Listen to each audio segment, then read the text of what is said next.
Hello and thank you for joining us for week 3 of our legislative update here at the Florida Retail Federation. My name is James Miller. I'm the Communications Director for FRF.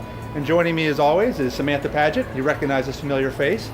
A lot of stuff going on this week for FRF and at the Capitol right behind us.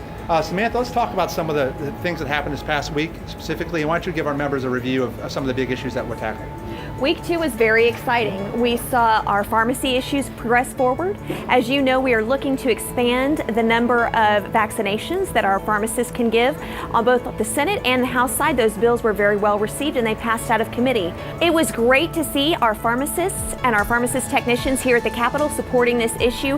Thank you so much for being present in the Capitol. It makes a huge difference for our legislators to see that industry in action. As we enter week 3, why don't we talk to our members about some of the issues affecting our FPMA members, specifically the underground storage tanks? We are looking at legislation that would clarify that program and ensure that it be allowed to continue. And this is a really important issue to our Florida Petroleum Marketers Association. We have language that's moving forward and we appreciate our sponsors on this issue, and we look forward to progressing with this issue to make sure that this program can be continued.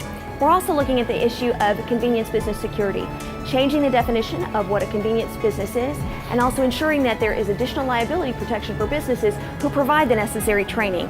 This training is a low cost to these convenient businesses, and it makes their employees and their businesses safer. We thank you to Representative Stone and Senator Grimsley, who are sponsoring this legislation for us, and we think it will make a big difference to our convenience businesses. Samantha, why don't you talk to us about taxes, obviously a big issue. Why don't you let members know all the taxes that we're following right now? Well, we're very pleased that the revenue in the state of Florida has improved recently. That means there's a lot more money to deal with, but that does mean that that money has to be doled out. So we have the communication services tax, corporate income tax, the sales tax on corporate leases, our sales tax holidays. These are all issues that are important to our members, and we're looking forward to advocating them and making sure that they're in the final tax package. And finally, Samantha, let's talk about another issue that's important to some of our members, which is enterprise zones. Can you give an update on where that stands and why it's so important to our members? Enterprise zones are one of the only economic incentives that is open to retail in the state of Florida.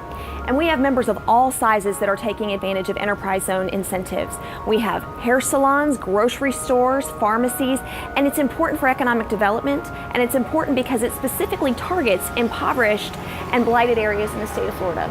Right now, there's not a lot of support in the legislature for continuing this program. And if it's not specifically reauthorized, we will see this program die in this session. We are pleased to be working collaboratively with local governments and with other business organizations to try and find a way to have this program continue. It needs to be reformed. It needs to be updated. There need to be changes, but the program does need to continue because it's the only one of its kind. So if this is a program that you, member, as a business are enjoying and you're appreciating the benefits of, and it's made a difference for you, let us hear from you, and also let your legislator hear from you. Without your input, this program may not continue, and it will be a significant impact not only to Florida's retail businesses, but also to the communities in which they operate. I want to thank Samantha for joining us for our Week 3 legislative preview. If you want to find out more information about what FRF is doing on behalf of your business, please follow us on the website, frf.org, or on Twitter at Florida Retail and Facebook Florida Retail as well.